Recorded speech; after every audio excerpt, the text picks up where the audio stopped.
Today, we people are generally full of self-greatness and self-importance. We are filled with feelings of self-glory.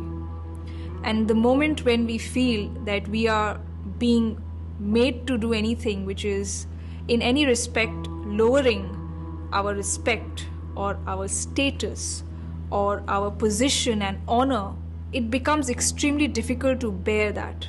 Our ego is hit, our pride is wounded, and we cannot tolerate the loss of this lowering of our status, lowering of our position and honor. So we all have raised ourselves to a very high pedestal. And whenever we feel that we are being lowered, we are being shown the humble way, we are being made to be humble, it becomes intolerable, unbearable, and unacceptable for us. So we can discover the greatness of God. We can experience nearness to God only when we come out of this mindset of self-greatness and self-glory. If your mind is filled with one thing, it cannot find space for anything else.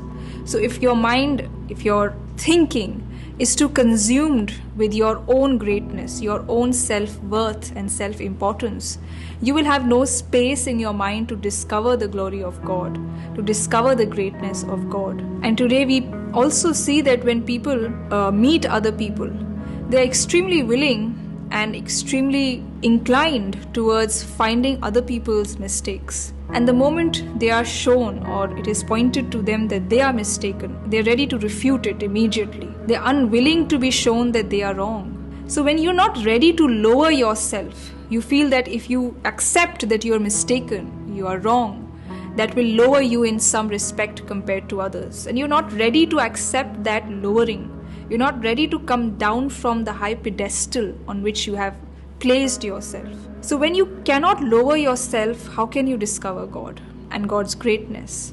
We can discover God's greatness only when we lower ourselves completely. And only in that state can we experience the subtle emotion, the subtle feeling of nearness to God.